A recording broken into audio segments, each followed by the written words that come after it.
విశ్వక్సేన్ ఎమోషనల్గా press meet పెట్టి ఇంకా సినిమా రిలీజ్ కూడా అవ్వలేదు, అప్పుడే బాయ్కాట్ అని చెప్పి 25,000 ట్వీట్ల వరకు వేశారు.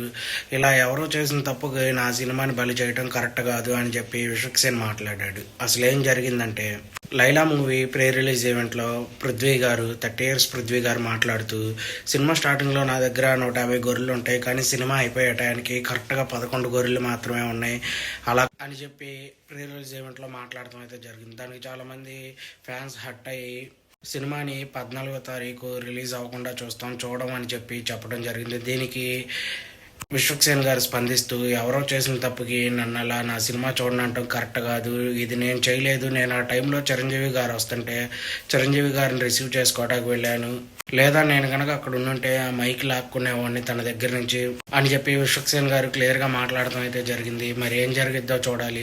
ప్రజెంట్ అయితే ఇప్పటికే 25,000 ట్వీట్ల వరకు వేశారు మూవీ చూడను అని చెప్పి. దీనికి పృథ్వీ గారి నుంచి అయితే ఎలాంటి రెస్పాన్స్ అయితే లేదు. కానీ విశ్వక్సేన్ గారిని అడుగుతారు, మరి పృథ్వీ గారి చేత ఏమన్నా మాట్లాడిస్తారంటే, నేను ఇప్పుడు ఎవరి చేత ఏమీ మాట్లాడిను, నేను అసలు ఆయనతో మాట్లాడలేదు కూడా, ప్రజెంట్ నేను నా సినిమాని కాపాడుకోవాలి అని చెప్పారు. అయితే మేము ఎంత కష్టపడి సినిమా తీసి ఇలా అతను ఎవరో మాట్లాడిన దానికి నేను బాధ్యుడిని కాదు కదా, నేను వాళ్ళకేమి చెప్పమని చెప్పలేదు కదా, అసలు ఆయన చెప్పిన సినిమాలోనే లేదు, మరి ఆయన ఎందుకు అలా చెప్పారో నాకైతే తెలీదు అని చెప్పి విశ్వక్సేన్ గారు అయితే ఎమోషనల్ అవ్వడం అయితే జరిగింది.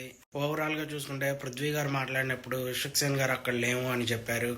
అయితే వాళ్ళు ఇంటికి వెళ్ళిన తర్వాత అయితే ఈ వీడియో క్లిప్ అనేది చూడటం జరిగిందంటే, ఇంకా అప్పుడు మేమేం మాట్లాడతాము అని చెప్పి విశ్వక్సేన్ గారు అనడం జరిగింది. దీనికి ఏం జరుగుతుంది అనేది ఇంకా 2 రోజుల్లో వేచి చూడాలి. మరి దీనిపైన మీరు ఏమనుకుంటున్నారో స్పందించండి. అలాగే మన వీడియో నచ్చితే లైక్ చేయండి, సబ్స్క్రైబ్ చేయండి. బాయ్.